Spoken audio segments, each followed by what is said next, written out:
advertisers, Oh yeah. like for Nike, Yep. okay, choose their spokesperson Oh yeah. carefully.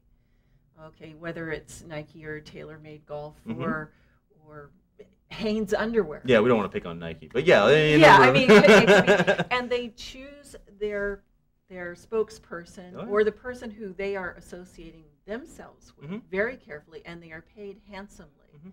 Do you see that happening with political figures as well? Well, That with they are paid, and the catchphrase is bought off. Mhm. Okay, but I mean, they are endorsed Mhm. and paid by certain Mhm. organizations to do what? Well, it's interesting. We have kind of a very polarized system of government. We have Republicans and Democrats, which are the two primary ones that really get elected, especially when you're looking at upper house issues with like the president.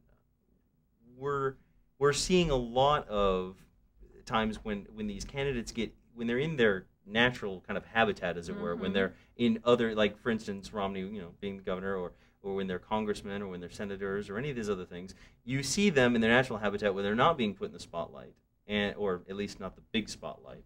They're kind of doing their own thing, voting the way they normally vote, and kind of they have their own opinions. They change from time to time. Often that's kind of inevitable. Minds are going to change.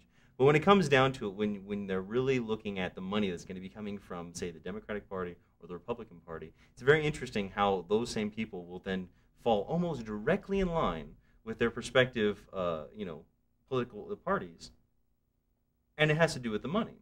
Because if you're going to look for the money and you're going to go after, like, say, Democrats or Republicans and ask for donations of the money, you almost generically have to fall within the lines of what it means to be a Democrat or Republican. Because if you don't and you fall outside of that, and it goes back to marketing, Nike or Hanes or They any pull their money. Toyota or anything else like this. They're looking for spokesmen who fall in line with what it means to be that brand. And if the Republicans and the Democrats are going to have somebody, these candidates have to fall in line with what it means to be that. That's why you never see some of the more outspoken candidates or the candidates who are maybe not willing to kind of just fall in line with those. You don't see them ever get anywhere. I mean, Ron Paul, for instance, is a good example of somebody who is, over the course of time, actually become, he was very outspoken, very, very much not what you would consider to be a Republican, as what it meant to be like a very, a real Republican.